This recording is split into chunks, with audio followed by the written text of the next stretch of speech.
नमोस्तु नमोस्तु नमोस्तु।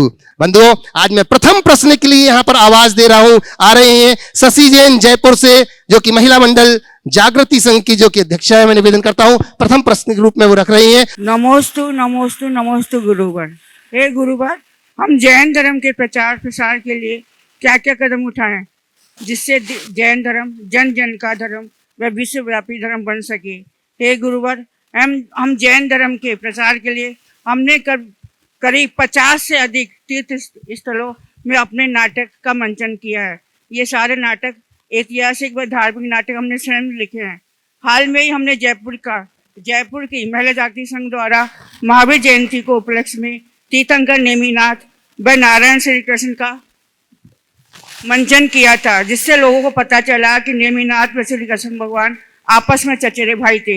हे गुरुवर, हम ऐसा क्या प्रयास करें कि जैन धर्म की कथाओं द्वारा जैन धर्म की महिमा का पता चल सके। बहुत अच्छा काम कर रही हैं आप। जैन धर्म को जन जन तक पहुंचाने के लिए हमें 4 स्तर पर काम करना चाहिए। पहला, जैन तत्व ज्ञान का प्रचार प्रसार होना चाहिए। इसे हम जिस स्तर पर प्रसारित कर सके, लोगों को जैन धर्म के मर्म का बोध हो सके, लोग जान सके कि जैन धर्म मूलतः क्या है। ये ऐसा धर्म जिसके माध्यम से लोग अपने जीवन को सहज, शांत, संतुलित और स्वस्थ तरीके से जी सकते हैं। तो हमें जैन धर्म के तत्व ज्ञान का, जैन तत्व ज्ञान का प्रचार प्रसार करना चाहिए। दूसरी बात, जो जैन लोग हैं उनके हृदय में जैनत्व के प्रति निष्ठा जगाने की कोशिश करनी चाहिए। जैनों में ही जैनत्व के प्रति निष्ठा नहीं होगी तो वो दूसरों को उससे प्रभावित नहीं कर सकेंगे। तो उनके प्रति भी उनके हृदय में जैनत्व के प्रति गहरी निष्ठा होनी चाहिए। निष्ठा बढ़े उसके लिए तरह तरह के उपक्रम हमें करना चाहिए। उसमें हमारे पौराणिक ग्रंथों और अन्य ग्रंथों की बातों को तरीके से प्रस्तुत करना एक बड़ा अच्छा काम है। आप जो प्रस्तुति दे रही हैं वो उसमें एक अच्छा निमित्त बन सकता है। तीसरी बात, जैन धर्म की व्यापक प्रभावना के लिए समय समय पर बड़े बड़े कार्य करने चाहिए जिससे लोग जैनों के प्रति आकर्षित हो सके। और चौथे चरण में जन कल्याण के कुछ ऐसे उपक्रम हाथ में लेना चाहिए जिससे लोगों का जैन धर्म और जैन समाज के प्रति रुझान बढ़े। नमस्ते गुरु। लीजिएगा कृति जैन मालपुरा राजस्थान से। नमस्ते महाराज जी, मेरा प्रश्न ये है कि मैं धर्म पर रहते हुए अपने जीवन को उज्जवल कैसे बनाऊं? धर्म पथ पर रहते हुए जीवन को उज्जवल कैसे बनाऊं? धर्म पथ पर टिक जाओ, जीवन अपने आप उज्जवल होगा। धर्म का अर्थ ही यही है कि हम जीवन को उज्जवल बनाएं। अपने जीवन को उज्जवल बनाने के लिए केवल धर्म की क्रिया मत करो, धर्म को अपने विचारों में आत्मसात करो। जब हम धर्म को अपने विचारों में आत्मसात कर लेंगे तो हमारा पथ प्रशस्त होगा, जीवन अपने आप उज्जवल। महाराज जी, जैसे पढ़ाई के टाइम हम धर्म को टाइम नहीं दे पाते हैं, तो उसके लिए उस समय अधर्म मत करो, यही तुम्हारा धर्म है। नमस्ते महाराज। रेणु जी चांदवाड़ जयपुर से। महाराज जी के चरणों में मेरा और हम सभी जयपुर वासियों की तरफ से 3 बार नमोस्तु नमोस्तु नमोस्तु महाराज जी।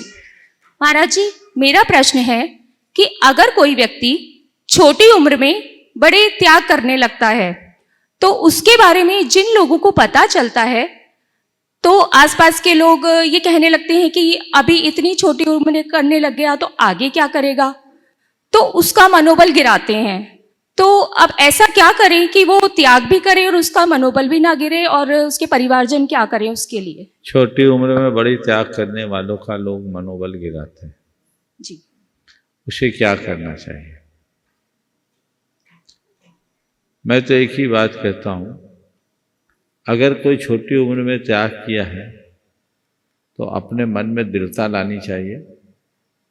और कोई बात लोग उसे हतोत्साहित कहे तो उनसे कहे, ठीक है, आप मुझसे कहते हो कि छोटी उम्र में त्याग क्यों कर दिया, तो आप बड़ी उम्र में त्याग कर लो, आप क्यों नहीं कर पा रहे? एक वाक्य हमेशा याद रखना, जब छोटी उम्र होती तो लोग कहते अभी तुम्हारी उम्र क्या है, और जब बड़े होते तो उनके मुख से निकलता, बेटा अब हमारी उम्र कहाँ बची। ये सही है, बिल्कुल महाराज। तो बस उस समय जवाब दो कि मैं छोटी उम्र में इसलिए त्याग कर रहा हूँ कि बड़ी उम्र में मुझे ये ना कहना पड़े कि अब मेरी उम्र कहाँ बची।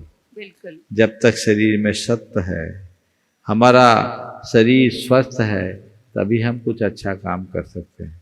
तो जो भी त्याग करे भावुकता में न करे और दृढ़ता से उसको निभाए। एक बार किए गए त्याग को दृढ़ता से निभाए तो सब चीजें अपने आप अच्छी हो जाए। नमोस्तु महाराज जी। चंद्रकांता जी कोडिया उदयपुर से। नमस्तु गुरुदेव, नमस्तु गुरुदेव, नमस्तु गुरुदेव। मेरे परिवार की तरफ से त्रिवार नमस्तु नमस्तु नमस्तु। महाराज जी, मेरी ये शंका है कि महावीर जयंती का जुलूस निकलता है, पर्युषण के बाद जुलूस निकलता है, उसमें जुलूस में सब लोग नारियल चढ़ाते हैं। वो नारियल बाद में जुलूस जहाँ पहुँचता है वहाँ जाके नारियल सब बदार के फिर उसकी चटके सब जनों को बांटते हैं। तो वो निर्माल्य होता है कि नहीं होता है महाराज जी? अगर नारियल भगवान को अर्पित कर दिया गया तो निर्माल्य। हाँ, तो वो सबको बांटते उसका हैं। वो बांटना उचित नहीं है। ऐसी परंपरा तो कहीं नहीं है। अगर आपके उदयपुर में है तो विचार नहीं। ना उदयपुर में नहीं, सब जगह गांवों में होता है महाराज जी ऐसा। नहीं, ऐसा नहीं कर। अगर भगवान को चढ़ाया है हाँ, तो वो नारियल बांटना उचित नहीं है। और नारियल बांटना ही है तो जुलूस समापन के बाद अलग से बांटो ना, अलग से रखो। जी हाँ, नमस्ते। भगवान को चढ़ाया हुआ नारियल निर्माल्य होता है। हाँ, निर्माल्य होता है। नमस्तु गुरुदेव, नमस्तु गुरुदेव, नमस्ते। डॉक्टर पवन जी पाटनी देवली राजस्थान से, जो कि दिगंबर जैन आचार्य संस्कृति महाविद्यालय से है। मैं नमोस्तु गुरुवर, नमोस्तु गुरुवर, नमोस्तु गुरुवर। मैं पवन कुमार पाटनी पैसे से मेडिकोज हूँ। सरकारी कार्य, मरीजों की सेवा, ट्रॉमा एक्सीडेंट केस संभालते वक्त नहीं चाहते हुए भी हिंसा हो जाती है, तो उसके लिए मैं मरीजों की सेवा भी करूं और क्या प्रायश्चित करूं कि भविष्य में मैं उज्जवल कार्य की तरफ करता रहूं। आप सेवा कर रहे हो या हिंसा? सेवा कर रहे हैं पर हो ही तो जब सेवा कर रहे हैं तो आपको सेवा का पुण्य लगेगा, हिंसा का पाप नहीं। और तो अगर हिंसा होना और हिंसा करना में बड़ा अंतर है। इसलिए आपके कर्तव्य की बात है, अपने कर्तव्य का पालन कीजिए। भविष्य में मैं गुनायतन में रहकर मरीजों की सेवा करने के लिए उज्जवल भविष्य के लिए बहुत आपके साथ जुड़ना चाहता हूं। तो मैं क्या करूं?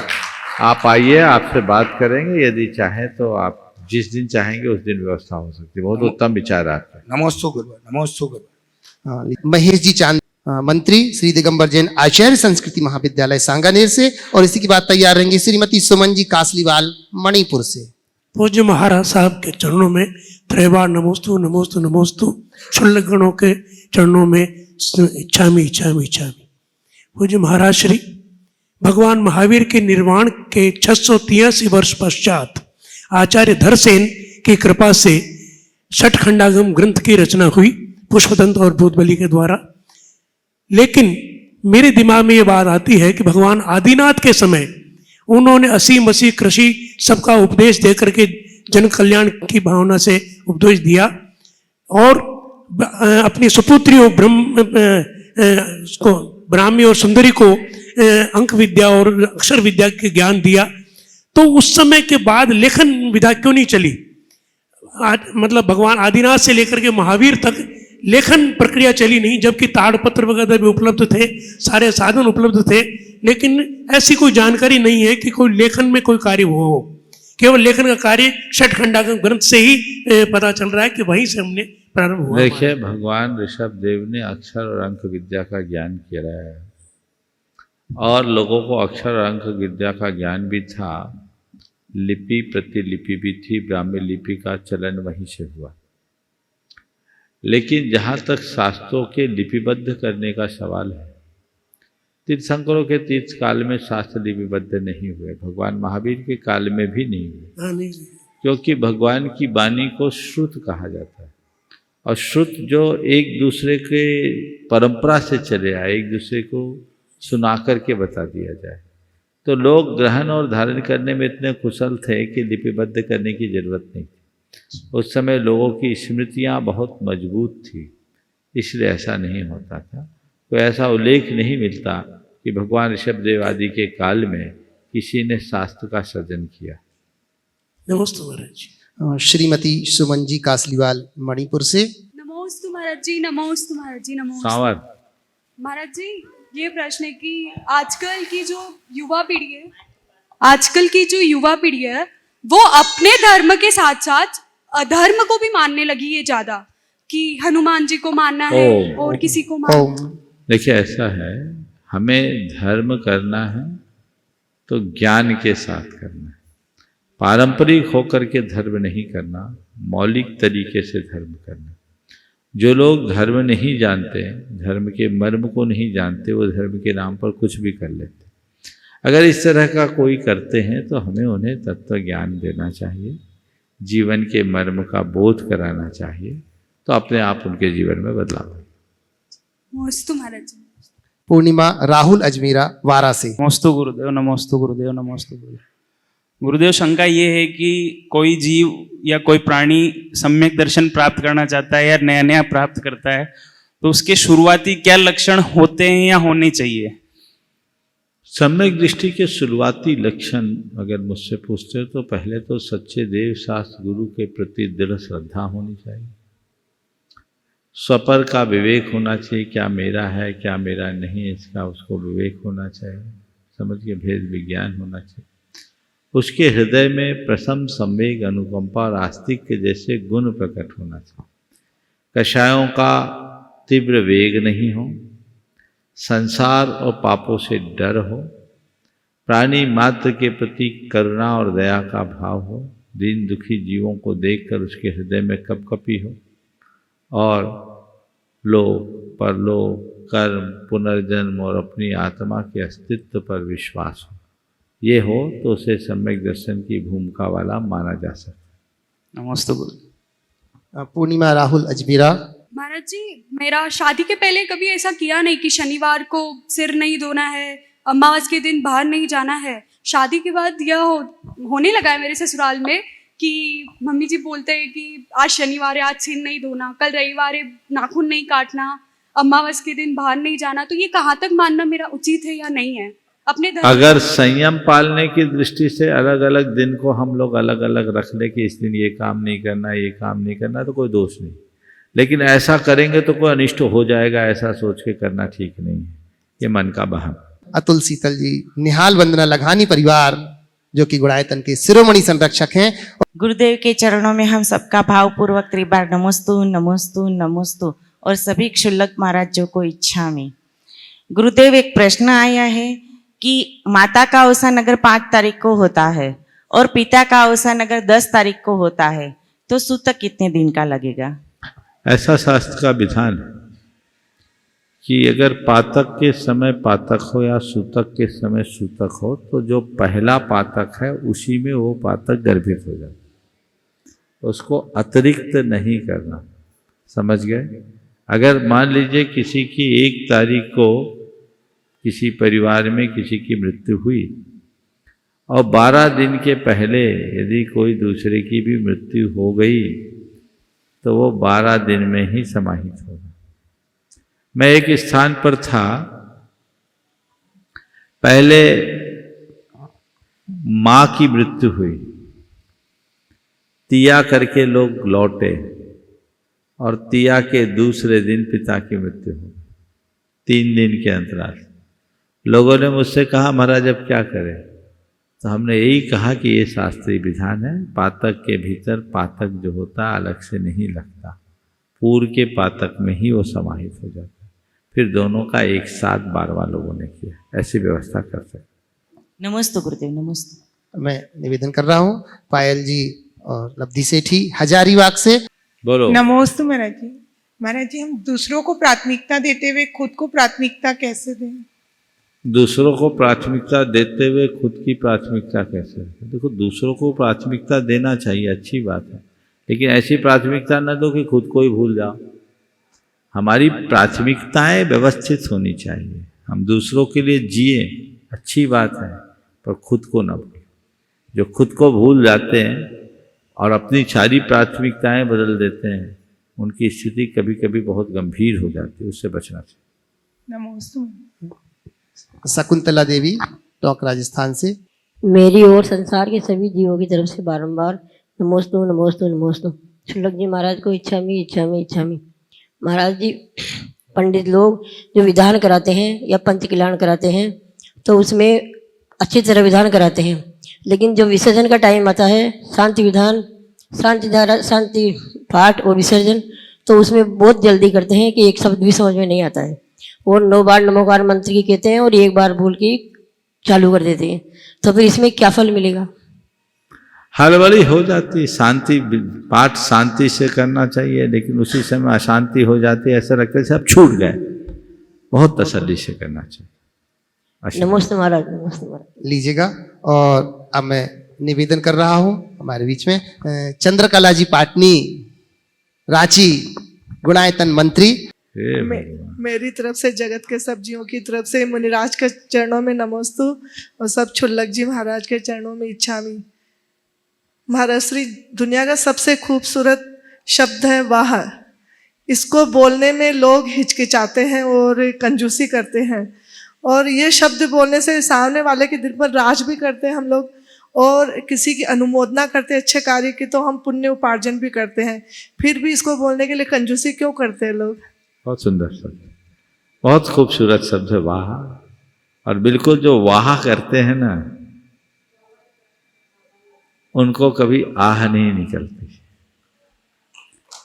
अगर आप अपने आप को आह से बचाना चाहते हो तो वाह कहने की आदत डालो। लेकिन जिन्हें जीवन की राह नहीं दिखती, वो वाह जानते ही नहीं। कोई भी अच्छा कार्य करे तो वाहवाही तो होनी ही चाहिए, अनुमोदना होनी चाहिए। इससे प्रेरणा और प्रोत्साहन मिलता है। जो लोग वैचारिक रूप से दरिद्र होते हैं, कंजूस होते हैं, वे किसी की प्रशंसा के क्षण में पीछे आते हैं। लेकिन जो उदार चित्त होते हैं, जिनका हृदय विशाल होता है और जो विचारों से भरे होते हैं, वो कभी किसी की वाहवाही में पीछे नहीं हटते। झूठी प्रशंसा मत करना, पर सही समय पर किसी को शाबाशी देने में पीछे मत हटना। खासकर उनको जो किसी कार्य में लगे हैं और छोटे हैं। आलोचना करने वाले लोग तो बहुत मिलेंगे, लेकिन किसी के कार्य का सही मूल्यांकन करने वाले लोग बहुत कम मिलते हैं। इसलिए वाह होना चाहिए। हम आपको एक बात बताते हैं, वाह कहने की बात। हम लोगों के मूलाचार में समाचार आया। संघ में समाचार मतलब न्यूज नहीं, समाचार यानी सम्यक आचार। जिस तरह की क्रिया का पालन करते हैं तो आचार होता है। तो उसमें जब आचार्य पढ़ा रहे या गुरु पढ़ा रहे हैं, तो गुरु पढ़ा रहे और आप ठूंठ बनकर सुन रहे हैं, तो ये नहीं। उसमें कहा गया, अगर तुम गुरु से कुछ पढ़ रहे हो, गुरु से कोई उपदेश सुन रहे हो ना, तो अपनी भाव भंगिमा से अपना प्रतिभाव प्रकट करो और मौके पर कहो तथाकार, तथाकार, बिल्कुल सही, बिल्कुल सही, बराबर। तथाकार कहा माने आप जो कह रहे हो वो ठीक कह रहे हैं। समझ गया? तो ये जब तक आपका प्रतिभाव नहीं आएगा तो सामने वाले का भाव कैसे बनेगा? तो यही चीज जब मोक्ष मार्ग में इस तरह उपयोगी है, तो आम जनों के जीवन में क्यों नहीं होगी? इसलिए इस उपयोगिता को ध्यान में रखना चाहिए और ऐसा सत प्रयास करते रहना चाहिए। आदरणीय सुनीता दीदी जी। गुरुवर के चरणों में नमोस्तु, सपरिवार का नमोस्तु। महाराज जी, आज हम लोगों ने अष्टप्रातिहार्य के बारे में पढ़ा, और जब हम लोग भक्तामर विधान करते हैं तो अगर उसमें हम अष्टप्रातिहार्य अगर जो मंत्र बोलते हैं और उसमें अगर समर्पयामि बोल करके चांदी के अष्टप्रातिहार्य विराजमान करते हैं, तो वो विधान में करना चाहिए हमें। अगर वो विधान में समर्पित कर दिया तो घर मत ले जाना, वो मंदिर में दे देना, मंदिर का द्रव्य हो गया। नहीं, मंदिर में तो दे ही दिया है, तो बस हो गया, वो मंदिर का। और फिर रोज विधान करते और रोज उसको उठा के रख लेते और रोज फिर विराजमान करते। देखो, दो तरह की चीजें सुनो। अष्टप्रातिहार्य अर्घ नहीं है जो अर्घ के रूप में चढ़ाया जाए।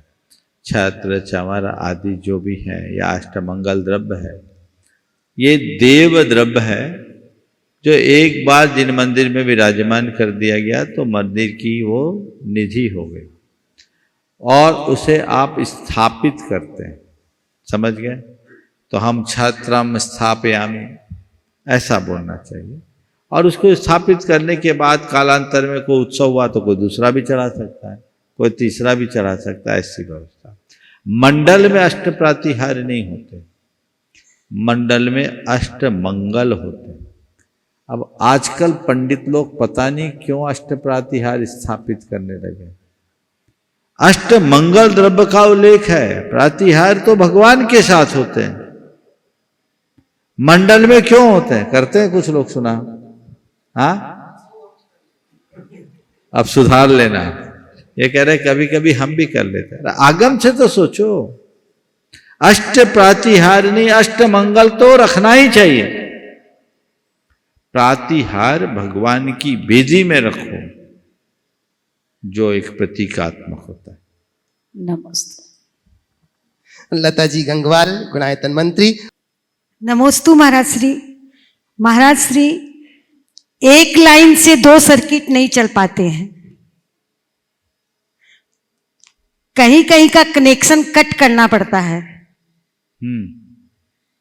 तो महाराज श्री, हम ग्रस्त भोग में रहते हुए परमात्मा में कैसे चले और दोनों का रास्ता हम चुन पाए, ये हमें इसका रास्ता बताइए।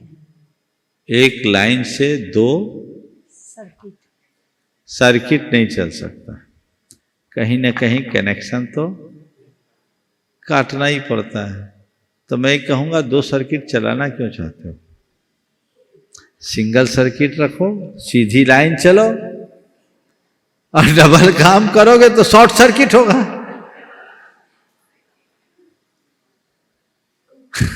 झगड़े में पड़ने का काम क्या, समझ गए ना? इसलिए बड़ा स्पष्ट है, जिसका भी ये वाक्य है बहुत अच्छा वाक्य है कि एक लाइन से 2 सर्किट नहीं चलता। पता सबको है, कोई ऐसी बेवकूफ नहीं करता है कि एक लाइन से 2 सर्किट करे, वो अलग अलग कनेक्शन करके चलता है। तो जब हम अंदर की इस सत्य को जानते हैं तो हमें ऐसा काम करना ही नहीं चाहिए। नमोस्तु महाराज। एनएल जैन साहब, गुणायतन कोषाध्यक्ष। परम पूज्यवर, सादर नमन वंदन विराज पे सभी बैठे हैं हमारे क्षुल्लक महाराजों को इच्छा में। महाराज श्री, किसी ने कहा है कि अपमान का भय कानून के डर से भी कम क्रियाशील होता है। महाराज जी, इस पे थोड़ा प्रकाश डालें। वाक्य आपका कुछ अस्पष्ट सा प्रतीत हो रहा है। अपमान का भय कानून के डर से कम क्रियाशील होता है। कानून के डर से अपमान का भय कि अपराध का भय, क्या बोल रहे हैं? अपमान। मुझे थोड़ा कम समझ में आ रहा है। यहां अपमान से कोई तालमेल नहीं दिख रहा आपके वाक्य में। अगर इसकी जगह ये पूछते तो शायद ज्यादा अच्छा उत्तर हो सकता था कि अपराध का भय कानून के डर से कम क्रियाशील होता है। समझ गए? कानून का डर हो और अपराध का भय। लोग कानून से ज्यादा डरते हैं, अपराध से कम। लोगों के हृदय में अपराध का डर हो जाए तो अपराध हो ही नहीं। कोई भी व्यक्ति जब अपराध से बचता है तो इसलिए नहीं बचता कि अपराध है, उसे इसलिए बचता है कि इससे कानून में जुर्म है, दंड होगा, मेरी छवि खराब होगी, मेरी प्रतिष्ठा धूमिल होगी, मुझे नुकसान होगा, मुझे जेल जाना पड़ेगा। ये सोच करके वो कानून के डर से अपराध से बचता है। यदि व्यक्ति अपराध को ही पाप मान ले और अपराध से ही डरने लगे तो कानून की जरूरत ही नहीं पड़ेगी। शायद जहां भी आपका प्रश्न है पूछना तो ये चाहिए, इसका अपमान से कोई ताल्लुक नहीं दिखता। महाराज जी, उसमें हाँ बोलिए बोलिए। एक लेख में जो लिखा है वो अपमान ही लिखा हुआ है उसमें। वो किस संदर्भ में लिखा, वो लेख में देखूंगा तब बताऊंगा। नमोस्तु महाराज श्री।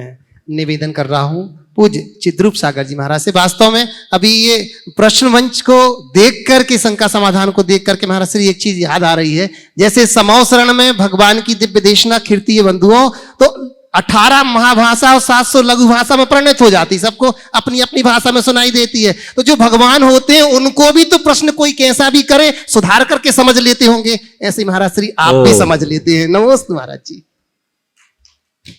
पूज्य चिद्रूप सागर जी महाराज जी के चरणों में वंदन करती हूँ, निवेदन कर रहा हूँ। पूज्य मुनि श्री के चरणों में कोटि कोटि नमोस्तु।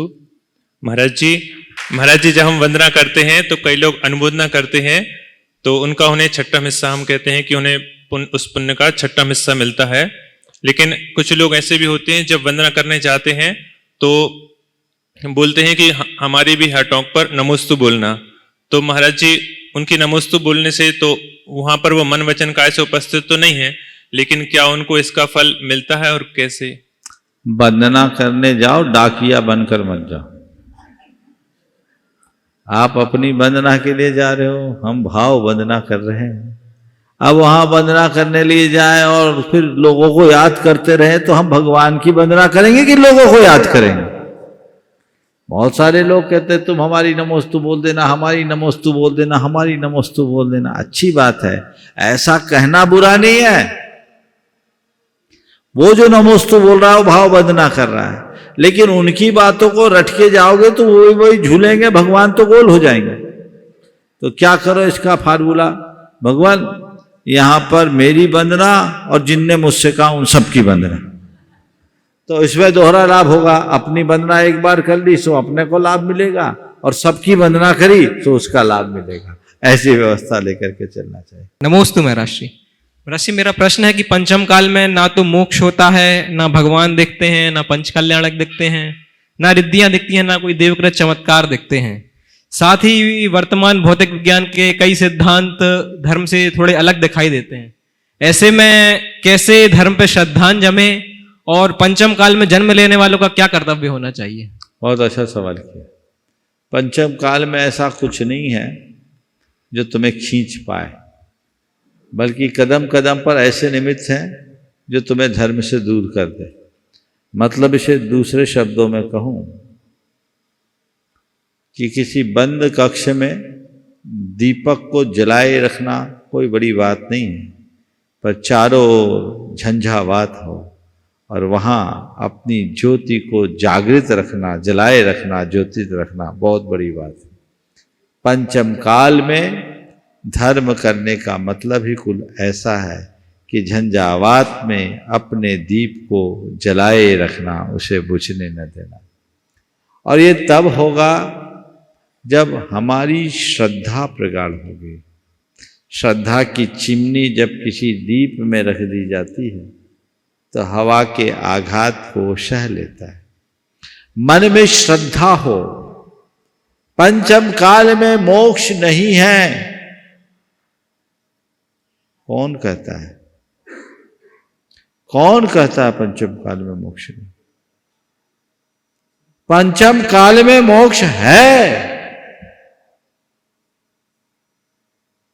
और मैं मोक्ष का अनुभव कर रहा हूं। महाराज जी क्या बोल रहे हैं? हमने तो जब से होश संभाला यही सुना है कि पंचम काल में मोक्ष नहीं है, और आप कह रहे हैं मोक्ष है और मैं मोक्ष का अनुभव कर रहा हूं। हाँ, दोहरा रहा हूं, पंचम काल में भी मोक्ष है। किससे? दुखों से, दोषों से, दुर्बलताओं से और दुर्गुणों से। है कि नहीं? हमने इस मोक्ष मार्ग को जिस दिन से अंगीकार किया, मेरे सारे दुख दूर हो गए। जो झमेले और झंझट थे ना, अब पास ही नहीं है, जानता ही नहीं, हर पल मजे में रहता हूं। तो ये पंचम काल में मोक्ष हुआ कि नहीं हुआ? मैंने अपने दोषों को दूर किया, बहुत अंशों में दोषों को दूर कर दिया, तो दोषों से मुक्ति पाई कि नहीं पाई? दुर्बलताओं को दूर किया, दुर्बलताओं से मुक्ति मिली कि नहीं मिली? और दुर्गुणों को दूर किया तो वह भी हमें मोक्ष मिला कि नहीं मिला? है ना? तो मैं अपने दोष, दुर्बलता, दुर्गुण और दुखों से मुक्त होने के लिए साधु जीवन को अंगीकार किया हूँ और हर पल अपने आप को वैसा महसूस कर रहा हूँ। और मुझे इससे मेरी श्रद्धा और मजबूत होती है कि जब मैं इतनी अल्प साधना से इतना अधिक आनंद पा सकता हूँ, जब मुझे इस पंचम काल में इतनी अल्प साधना करने का ये फल मिल सकता है, तो कालांतर में जब मैं पूर्ण साधना करूंगा तो मुझे केवल ज्ञान की उपलब्धि जरूर होगी, मुक्ति की प्राप्ति होगी। ये श्रद्धा जिसके हृदय में विकसित होती है उसके लिए काल, देश काल की सीमाएं बाधक नहीं बनती। और हम लोग जो इस मार्ग में लगे इसी के दम पे तो लगे, और इसी कारण ऐसा लिखा गया है कि चौथे काल में जो 1000 वर्ष की तपस्या का फल है वो पंचम काल में 1 दिन की तपस्या का फल है। कहीं कहीं 1 वर्ष लिखा। क्यों? यहां कोई फैसिलिटी नहीं है। उस सुविधा के अभाव में आप तप के मार्ग में लग रहे हो, जीवन का उत्थान तो उससे होगा ही होगा। इसलिए अपनी श्रद्धा को बनाए रखने के लिए इस मार्ग का अनुभव करो। साधु बनने से मोक्ष मार्ग नहीं होता, साधुत्व के अनुभव से मोक्ष मार्ग फलता है। और जो साधु पने का अनुभव करता है, साधुत्व का अनुभव करता है, वो हर पल आनंद में रहता है। उसे लगेगा ही नहीं मोक्ष है या नहीं है। और हमसे पूछो तो मैं तो मोक्ष की सोचता ही नहीं, मैं तो मोक्ष मार्ग को पकड़ा हूं। मुझे मालूम है हमारी गाड़ी अटक सकती है, भटक नहीं सकती। ये गाड़ी सीधे मोक्षपुरी में जाएगी। ये हाईवे का रास्ता नहीं है, रेलवे का ट्रैक है। समझ गए? रेलवे का ट्रैक अपने डेस्टिनेशन तक जाकर ही रुकता है। बीच में अटक जाए कोई परवाह नहीं, हमने सही ट्रैक पकड़ लिया, आज नहीं तो कल हम निश्चित होंगे सफल।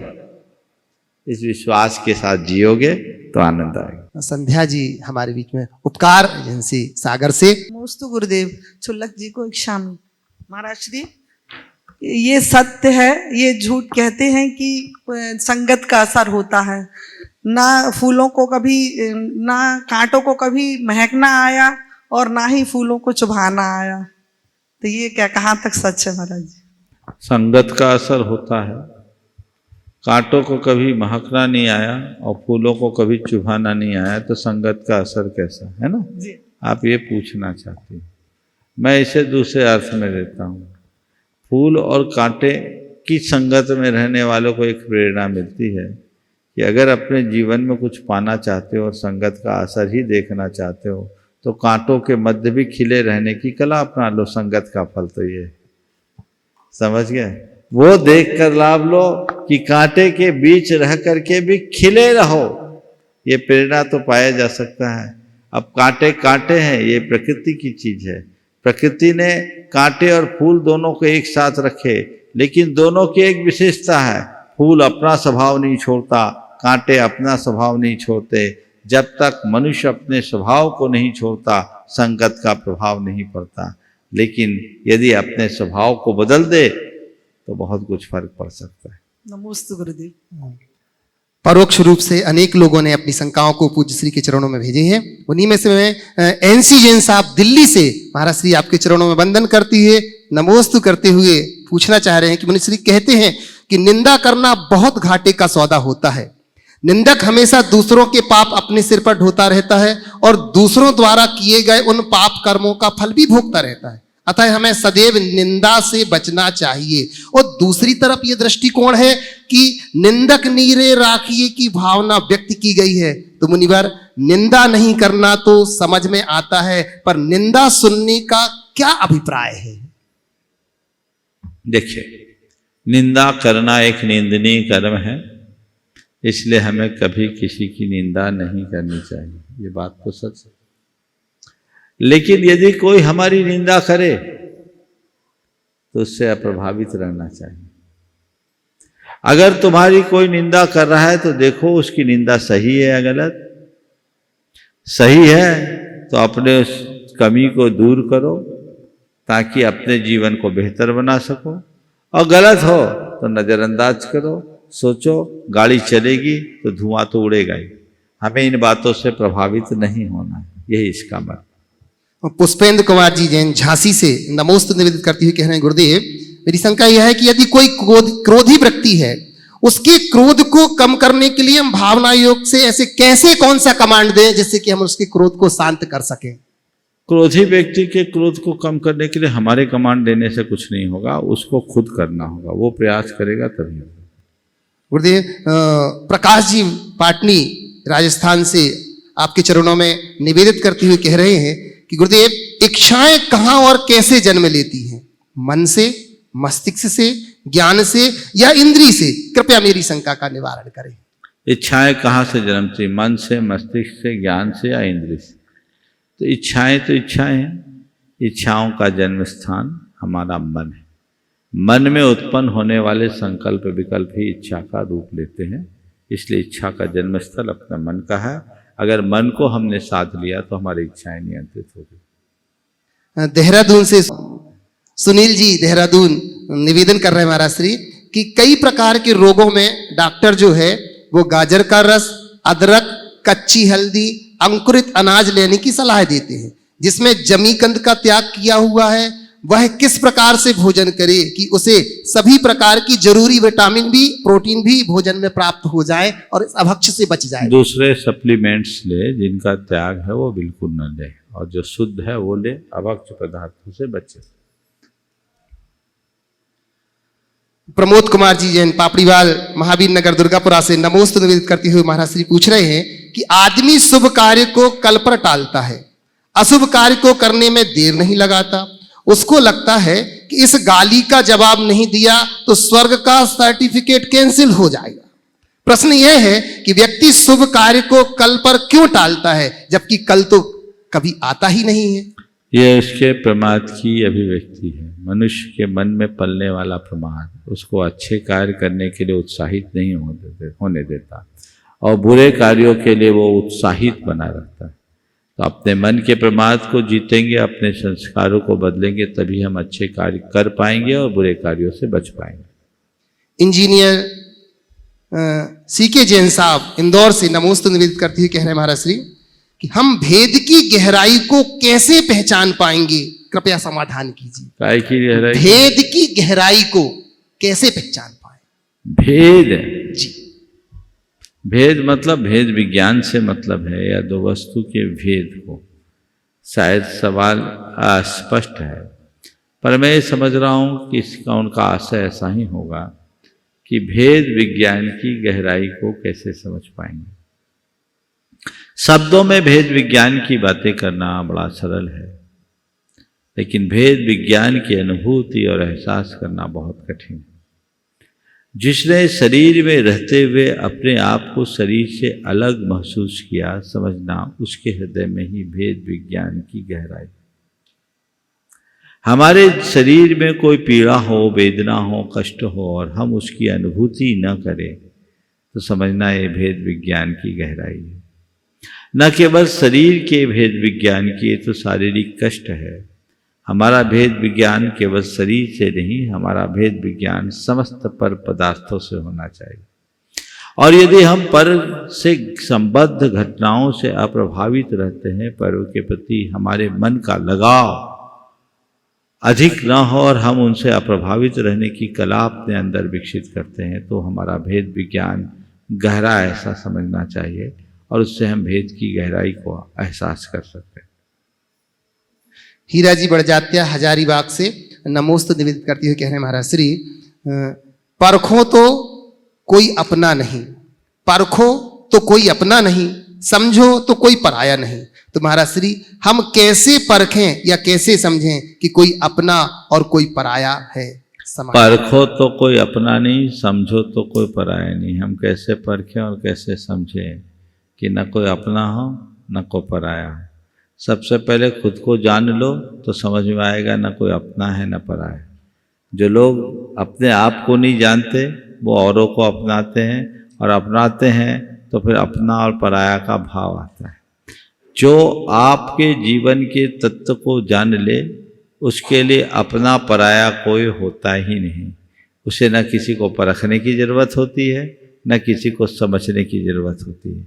खुद को समझो, खुद को परखो, खुद को जांचो, खुद को जानो, तो ये दुविधा खत्म हो जाएगी।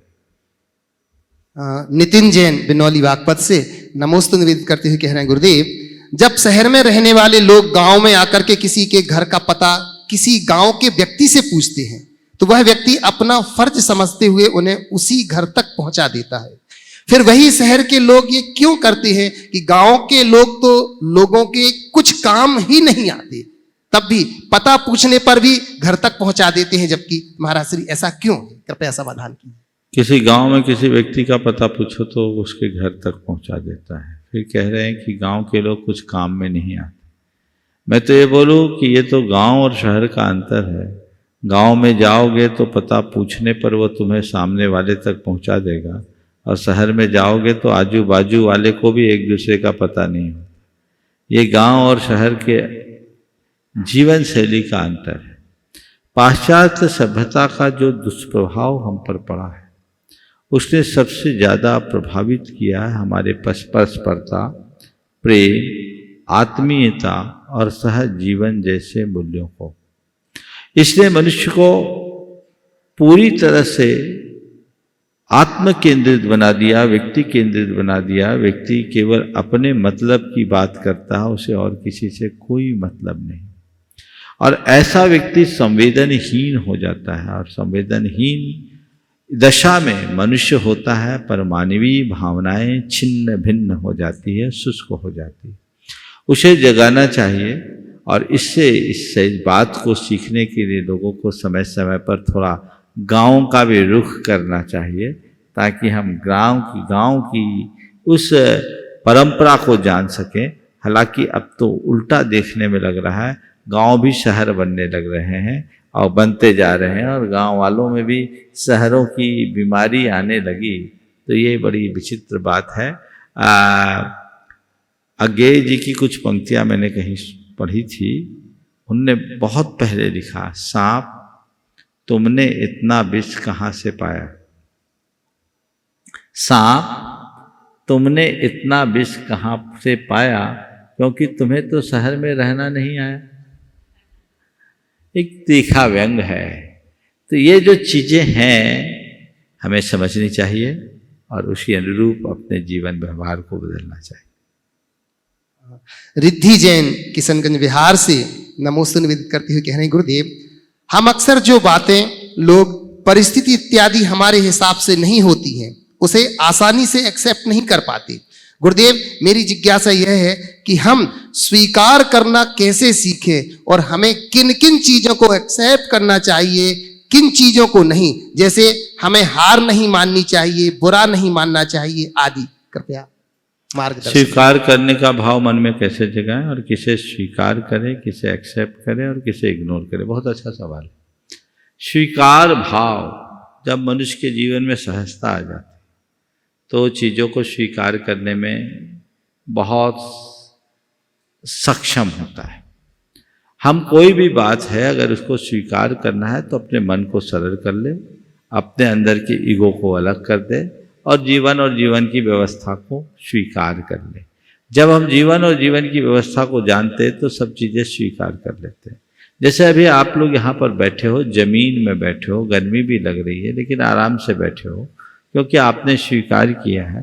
इसलिए स्वीकार किया है कि यहाँ का ऐसा नियम है, ऐसी व्यवस्था है, और हमने उस व्यवस्था को समझा, इसलिए व्यवस्था को स्वीकार कर लिया। जीवन की व्यवस्था को आप समझोगे तो जीवन में जो कुछ भी घटेगा आप उसे सहज रूप से स्वीकार करने में सक्षम हो जाओगे, क्योंकि आपके हृदय में ऐसा विवेक प्रकट होगा कि संसार के सुख दुख जो भी संयोग है, अनुकूल प्रतिकूल, वे हमारे हाथ में नहीं है, वो संयोगों के अनुसार होते हैं। संयोग बनते हैं, बदलते हैं, इसलिए जो भी संयोग बना है उसे स्वीकार करने में ही मेरी समझदारी है। और आप स्वीकार करते हैं कि नहीं करते? आप किसी पिक्चर में जाते हो, टिकट कटाते हो तो जहाँ सोच के जाते हो वहीं बैठते हो, या जहाँ सीट मिलती है वहाँ बैठते हो? ट्रेन में जाते हो, टिकट लेते हो तो चाहे जहाँ बैठ जाते हो कि जहाँ सीट होती है वहाँ? क्यों? आपने सिस्टम को समझा है, तो जो व्यक्ति जीवन की व्यवस्था को स्वीकार लेता है उसे किसी बात को स्वीकार करने में तकलीफ नहीं हो। तो ये चीज अपने अंदर घटित होना चाहिए, स्वीकार भाव अपने आप घटेगा। अब पूरा उत्तर नहीं हुआ भाई, अब बड़ा प्रश्न है।